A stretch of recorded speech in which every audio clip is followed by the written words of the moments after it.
plaisir de recevoir Jean-Luc Robert, qui est directeur général de la société Kyriba, une société de logiciels de gestion de trésorerie dès le départ et qui s'est transformée en gestion des flux financiers. Donc nous sommes au Kyriba Live. Jean-Luc Robert, bonjour.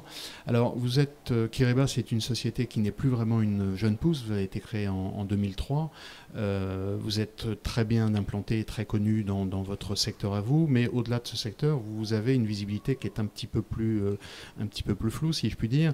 Est-ce que vous pourriez nous raconter assez rapidement votre histoire, qui est assez intéressante, parce que vous avez les deux pieds sur les deux continents, du côté européen et du côté des États-Unis. Absolument, et merci de cette intervention. Donc Kyriba, c'est une structure qui est née en France en 2004. C'est une structure d'origine française qui s'est positionnée sur le domaine du cash management et des paiements, et avec une extension maintenant dans tout le problème des financements des clients et des fournisseurs. Nous avons consolidé notre base en France. Nous avons aujourd'hui à peu près 750 clients en France. Nous sommes partis aux États-Unis parce que les États-Unis, pour un éditeur de logiciels, c'est là où il faut être. C'est une nécessité. C'est une nécessité. Donc nous avons parti aux États-Unis. Au départ, nous voulions racheter une entreprise, puis ça ne s'est pas fait. Donc nous sommes partis avec une vision difficile où il fallait recruter des vendeurs et puis s'installer. Donc aujourd'hui, nous sommes le leader aux États-Unis, avec une base client Amazon, Starbucks, Qualcomm, Best Buy, Uber, Dropbox, etc., Airbnb. Et nous avons en parallèle de cela développé une activité en Asie et au Proche-Orient où nous avons aujourd'hui 12 bureaux dans le monde et nous sommes devenus donc le leader mondial sur l'édition du marché de la trésorerie, des paiements et de la gestion des flux financiers. D'accord. Donc ce n'est pas seulement l'Europe et les États-Unis, finalement vous êtes vraiment une société internationale. Voilà, donc aujourd'hui nous avons une activité que nous avons démarrée au Japon qui marche extrêmement bien. Aujourd'hui, c'est un marché qui est en phase d'équipement, sur lequel il n'y a pas de concurrence et sur lequel notre solution est parfaitement adaptée aux besoins des entreprises japonaises qui sont extrêmement internationalisées, qui doivent maîtriser leur cash, centraliser leurs paiements, maîtriser leur risque de change. Et nous anticipons que les marchés asiatiques, notamment la Chine, seraient exactement dans la même situation. Aujourd'hui, nous avons un bureau à Shanghai et nous sommes en train d'installer nos serveurs en Chine et seront opérationnels en Chine au 1er janvier de l'année prochaine. Alors, vous avez rappelé, vous avez commencé en 2004 et dès le début, vous avez développé des solutions en mode SaaS, ce qui aujourd'hui paraît une évidence, mais ce qui à l'époque ne l'était pas tout à fait. Donc, est-ce que vous pouviez justifier les choix de l'époque? Je crois qu'aujourd'hui, ce qui se passe et ce qui a été anticipé, c'est que toutes les activités non essentielles à la stratégie d'une entreprise seront externalisées. Et que la gestion de trésorerie, comme la paye, comme toutes ces activités-là, ne sont pas essentielles au cœur du métier de l'entreprise. Donc un prestataire externe peut les assurer dans des meilleures qualités de service, des meilleures qualités de sécurité, de continuité. Et donc c'était l'anticipation de ce mouvement qui n'a fait que s'accélérer depuis lors.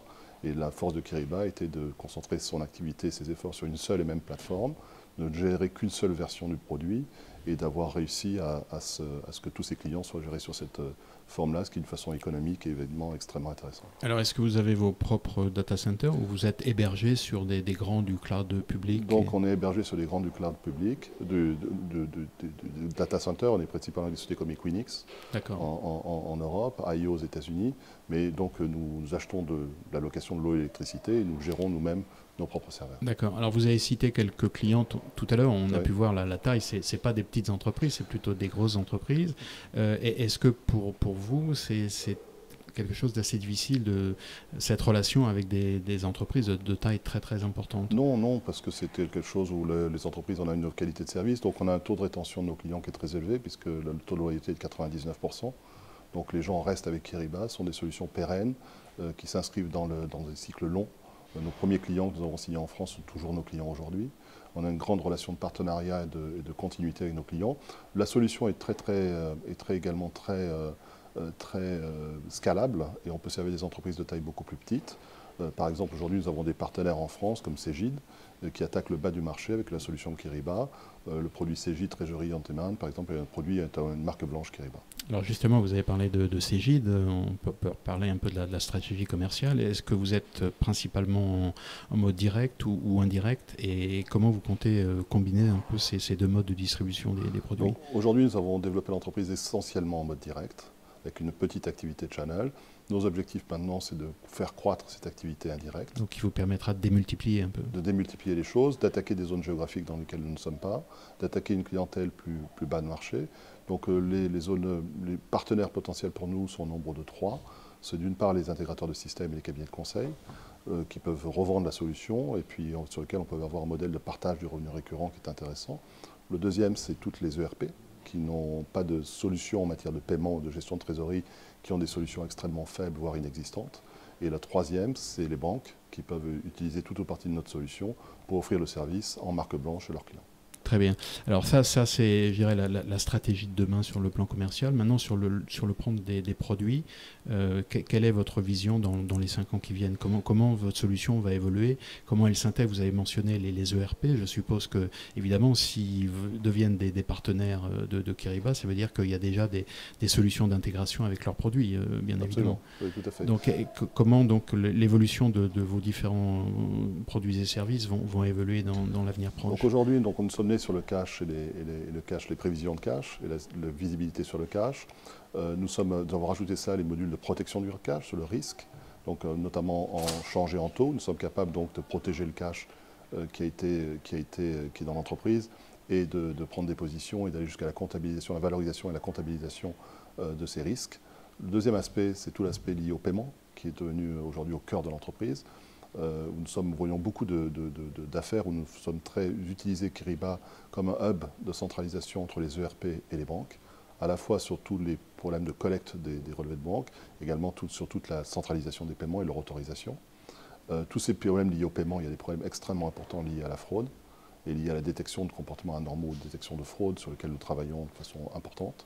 Et le troisième aspect, c'est l'optimisation des flux financiers dans l'entreprise, notamment à la capacité pour un acheteur d'optimiser ses relations avec les acheteurs, avec ses fournisseurs, de façon à pouvoir anticiper ou les aider dans leur working capital, ou avoir le pendant de ces relations avec les fournisseurs du côté des factures clients. Donc la position de Kyriba, c'est vraiment d'intégrer les flux financiers de l'entreprise, avec d'un côté une connaissance du cash, protection du cash, paiement et optimisation des flux financiers, avec éventuellement du financement externe. Alors je crois qu'on a fait un tour assez complet. Peut-être un dernier point.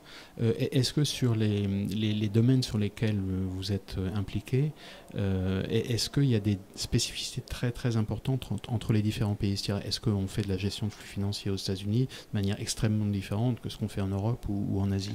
C'est une bonne question. Donc chaque fois qu'on attaque un nouveau pays ou un nouveau continent, on fait une étude de marché et on fait une pré-étude de l'adaptation de notre produit.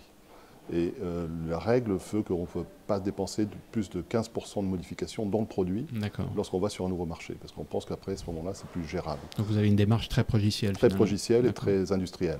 Et aujourd'hui, l'ensemble des démarches des pays sur lesquels nous sommes montrent qu'on est en dessous de ces 15% et que l'adaptation à des spécificités locales est plus de l'ordre de 10%, à part un ou deux pays qui ont des particularités notoires, comme le Brésil, où l'intégration fiscale, sociale et des flux est très importante et qui là entraînerait des modifications beaucoup plus importantes. Donc finalement, ça reste relativement mineur malgré tout. Voilà, ça reste mineur. Et ce qui vous permet de rayonner un peu. Voilà, et c'est des concepts qui sont très internationaux.